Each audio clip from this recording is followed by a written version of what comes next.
Hello, dear ones. Welcome to another episode of Touched by the Lord, a program that will build your trust, faith, and hope in the Lord. We thank the Lord so much for how far He's brought us. If you would want to share your testimony on Touched by the Lord, please do so. Send us WhatsApp on the number 0275 051504.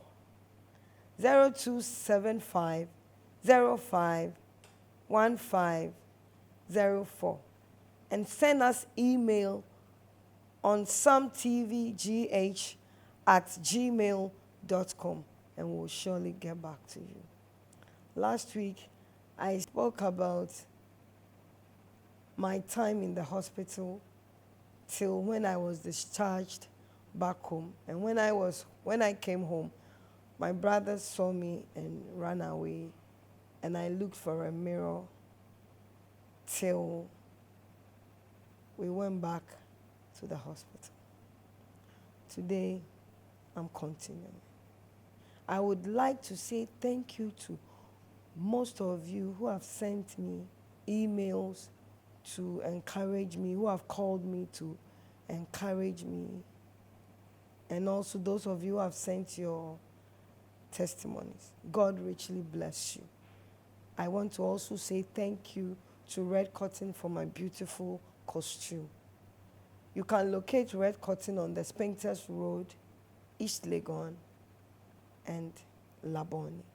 Now, whilst we were at home from the hospital, friends came to visit me. Some of my mates, when they heard it, they came to visit. And because it was on vacation, they would come and go. But I had a particular friend who always visits me during vacations. He came to visit as normal, came to see the way I was looking. He came to weep with me and told me that he will come back as always. But this time, he never came back. I guess because of the way I was looking. Because I was looking so horrible. You should have seen me those times.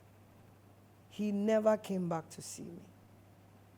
You are listening to me, and you are going through what your friends have left you. Don't lose hope. The word of God says that He will never leave us nor forsake us. Hold on. God will never leave you, even if anybody leaves you. Sometimes you would be so down, don't know what to do, because you look at yourself in a mirror and you don't know what is happening to you. Take heart. The Lord is surely with you. It was December, and Christmas approached. That very Christmas was one of the best Christmas of my life. My parents and my siblings made sure that they made me enjoy the Christmas. They did everything. But I guess I will smile and laugh with them. But when I go into my room, I go in my room to cry. Because I was looking so bad. My face was gone. My beautiful face was gone. Most of the time I will be in the room, and I'll be there when Mommy will rush and come. She will tell me that, meaning that I was looking for you and you are not there, so I knew you had come to your room. She would just bring me back to where the family had gathered. School reopened, but I was not able to go because of the nature of my face. It was so bad. I couldn't go out. Because even when we are going for checkups, and maybe my mom will say that she wants to quickly go to the market to get one or two things, and I go with her, people will be staring at me as if I was a strange person from another planet. I was always wearing sunshades, big one to cover the scars, but still, the scars were not covered. And people will be looking at me and will be asking my mother, What happened to your daughter? It made me so bad. My mom also felt bad. So most of the time after checkup, we'll come home before she will go to wherever she wants to go. This was my life. I was always down. If nobody is with me, I was always down. I will not say that somebody thought that I was depressed. And the doctor said, "Are you depressed?" I was not depressed. But the way I was looking made people to think that I was depressed. What also was a bit depressing was that people were talking about me. They were exaggerating. They said, "Have you heard the news? Hey, you see Susie, we probia. The new say, meaning that, have you heard that Susie had an accident and she has bad scars on her face, so she doesn't go out?" That made me more depressed. You are listening to me and you are going through problems or something that has made you depressed. Encourage yourself in the Lord because the Lord is with you. Hold on. He will never leave you nor forsake you. What was also my problem was I had constant headaches that took me to and from the hospital. Sometimes my normal checkup was 2 weeks. But sometimes because of the headaches, they will take me back to the hospital in just 3 days. Because the doctor said anytime I feel headache, they should bring me back to the hospital. This was my life. I was going to and from the hospital. One day I was in my room when I hit my head on the wall. I was taking something and I hit my head on the wall. But I realized that I didn't feel any pain. So I rushed to my mom. My dad was not at home. I rushed to my mom and I told her that, "Mom, my head hit a wall and I didn't feel any pain." She was alarmed. She said, "How? Because you constantly have headaches and you didn't feel any pain." She called my dad. When my dad came, they took me back to the hospital. And the doctor told us that it was because of the injection they gave me. The place, around my head is numb, especially my face. It was numb. So if I touch it, I couldn't feel anything. But he said that I'll be okay after some time. It took me 5 years to feel my face. 5 solid years. It was not easy. This journey was not easy at all, but the Lord was with me. I remember one day I was looking into the mirror when I saw that there was something coming out of the scars. Again, I went to my parents, and they also looked at it. They said, "What is this?" When they took me to the hospital back, the doctor said it was called keloid. When you have deep cuts, and depending on your skin, you would have keloid. It will grow out of the scar. So it started growing out of the scar in my face. Can you imagine? It was so horrible.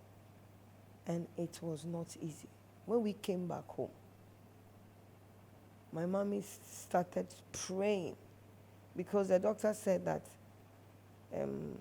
it will go. But it was just growing very fast. And you can imagine something like this growing out of my face. So my mom said that we have to fast. Because the doctor gave us medication, it didn't work. So my mom decided that she will fast. This time too, my grandmother had come to visit us. So my grandmother told us that with fasting and prayer, everything is possible.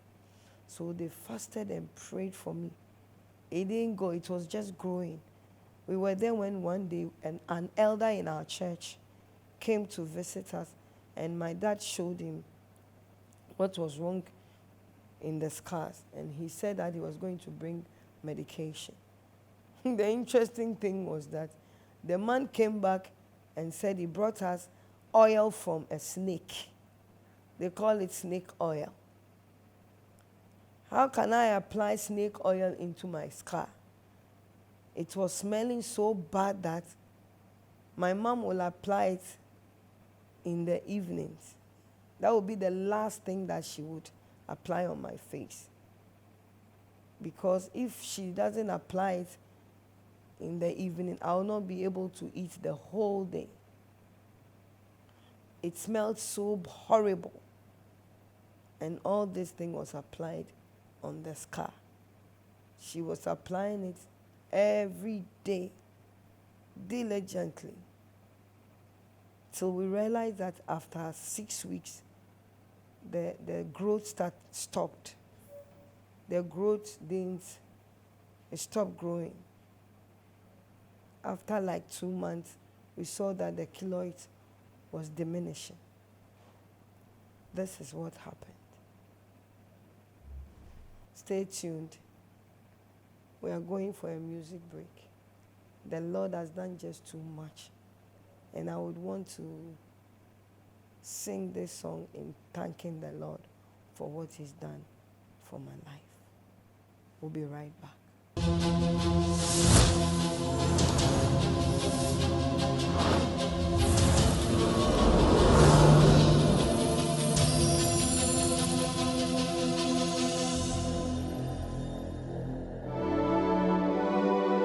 Thank you, Jesus. All the days of my life, I will serve you for all that you have done for me. Thank you, Lord.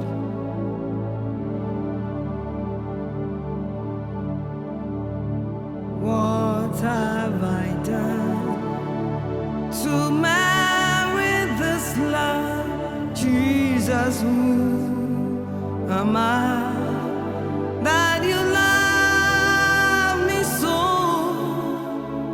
All the days of my life, dear Lord, I will serve you with the breath that I have. All the days of my life, dear Lord, I will serve you with the breath that I have. What have I done to merit this love? Jesus, who am I that you love me so? All the days of my life, dear Lord, I will serve you with the breath that is in me. All the days of my life, dear Lord, I will serve you with the breath that is in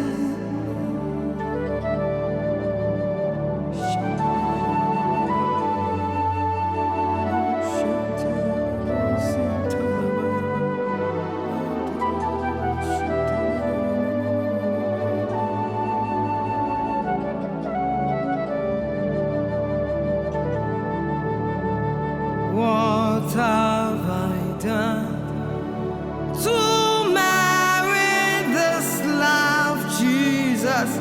Who am I that you love me so?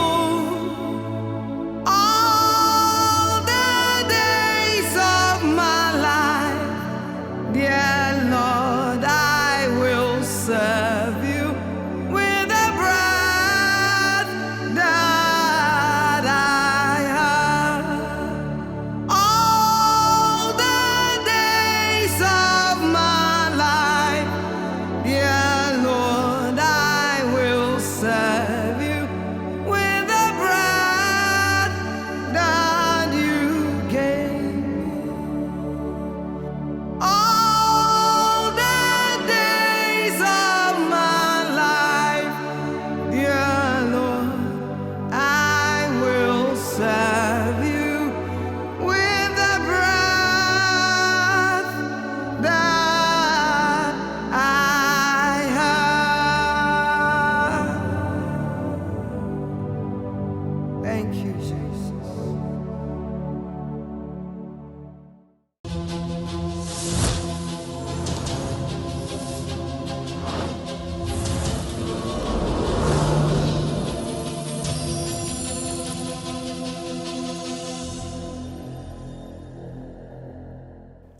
Welcome back.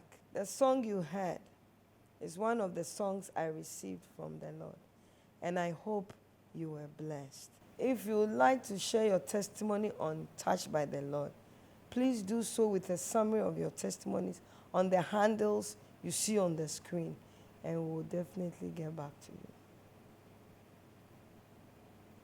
Now, my life was just going up and down from the hospital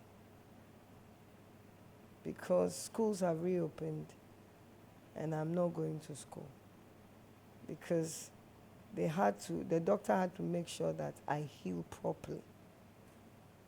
And that was my life. Most of the times, I would look in the mirror and cry.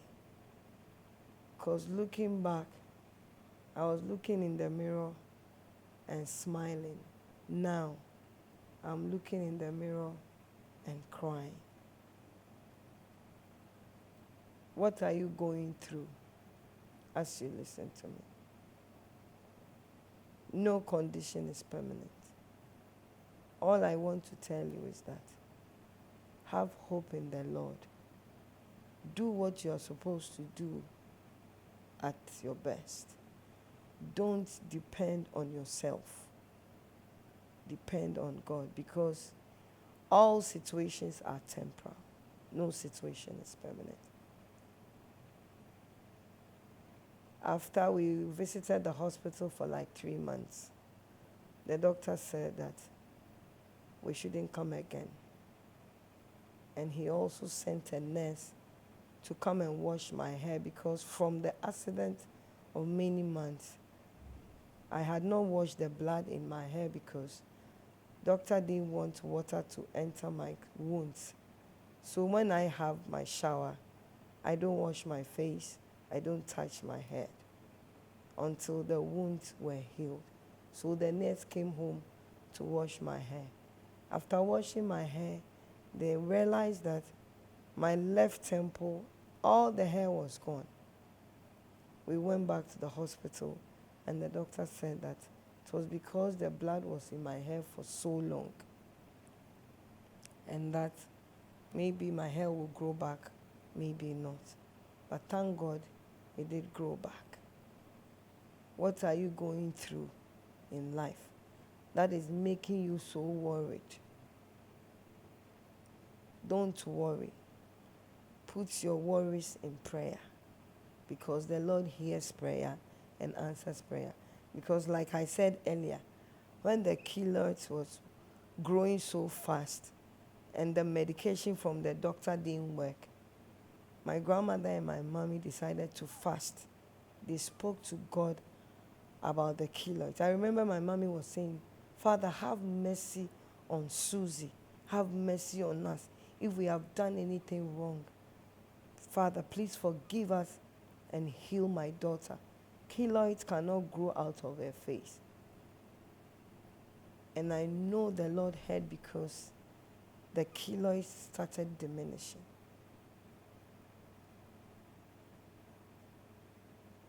I want us to take some life lessons from all that you have heard today.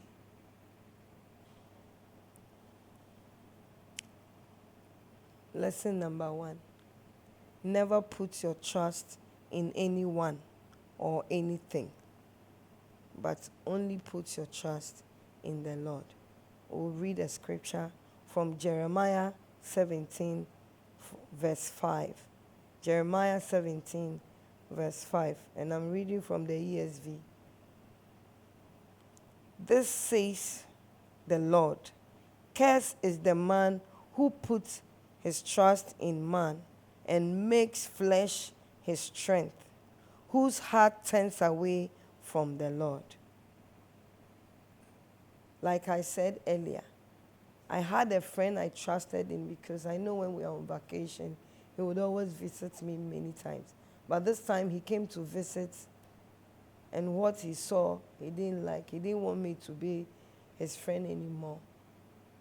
The Bible is telling us from Jeremiah 17:5 is, cursed be on any man who puts his trust in another man. Don't put your trust in any man. Put your trust in the Lord. Whatever you are going through, don't trust man. If you need something, don't trust man. Go to God, who will hear your prayer and give you all that you need. Lesson number 2. Pray always, because prayer changes things. Pray always, because prayer changes things. We are taking our scripture from Psalm 107, verse 28. Psalm 107, 28 reads, "Then they cried to the Lord in their trouble, and he delivered them from their distress." Let me add the 29 and 30. Then it will be clear. 29 says, "He made the storms be still, and the waves of the sea were hushed. Then they were glad that the waters were quiet, and he brought them to their desired heaven." You are going through any problems, all you need to do is to pray. Your worrying will not change anything. In my case, the keloids were so bad. They were growing as if, and it was growing red. When the doctor said that we get these things out of a deep cut, my parents decided that they were going to pray. My mom and my grandmother, they fasted and spoke to God. Anything you are going through, Psalm 107, verse 28 says, "In your trouble, don't worry. Praying to God, the storms will be still. Don't worry about your distress. All that you need is to pray, because prayer answers everything." The third one says, "Close your ears to negative comments, criticisms, and gossips." Close your ears to negative comments. Sometimes you'll be going through so much, and people will be commenting. They will say things that they don't even have any idea about. They will criticize you. They will gossip about you. People were saying that I had a big wound. Some were saying that my eyes were not seeing. They were saying so many things. They were exaggerating. The lesson we are learning today is that don't take comments from people. Don't be bothered about their gossips and their criticisms. We are reading 2 Peter chapter 3, verse 17, and I read, "You therefore, beloved, knowing this beforehand, take care that you are not carried away with the error of lawless people and lose your own stability." When you are going through trials and troubles, don't listen to people's comments. Otherwise, you lose your stability. Focus on God.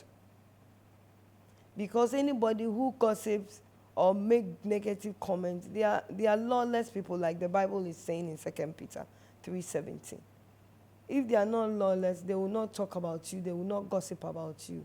So close your ears to all those negative comments, criticisms, and gossips. Just focus on the way forward. You can tell yourself, the Lord will surely take me out of this, because no condition is permanent. The fourth lesson is that be diligent and focus in all that you do. Be diligent. We are reading Ecclesiastes chapter 9, verse 10. He says, "Whatever your hand finds to do, do it with all your might, for in the realm of the dead, where you are going, there is neither working, nor planning, nor knowledge, nor wisdom." Whatever you are doing in life, focus. Don't look left or right. Because when you decide to look left or right, you will lose focus. Ecclesiastes 9:10 is telling us that we should not lose focus. Whatever our hands finds to do, we should do it with all our might. Because wherever we are going, after death is judgment. There is nothing like I'm going to do this or that. So as we are alive, we have to do our best. We have to be diligent with whatever we are doing, our work, our even walk with the Lord, our Christian walk. We have to be very diligent because that is what will make us to move ahead in life.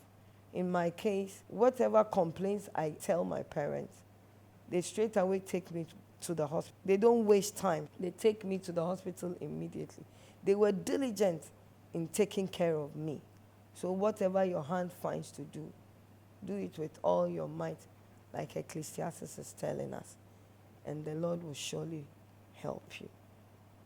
The last comment says, in all your trials and tribulations, hope in the Lord, because hope in God will not make you ashamed. In all your trials and tribulations, hope in the Lord, because hope in God will not make you ashamed. Psalm 121 verse 1 says, I will look up unto the hills, from whence cometh my help. My help comes from the Lord who made the heavens and the earth. In all that you are going through, man can never help you. Don't look up to man, like we read earlier. Curse be unto any man who puts his trust in another man. Whatever you are going through, trials, sickness, tribulations, temptation, just look at the Lord. Hope in him, because hope in God will not make you ashamed. Let's take a scripture from Romans 5, verse 5. And hope does not put you to shame, because God's love has been poured into our hearts through the Holy Spirit who has given us.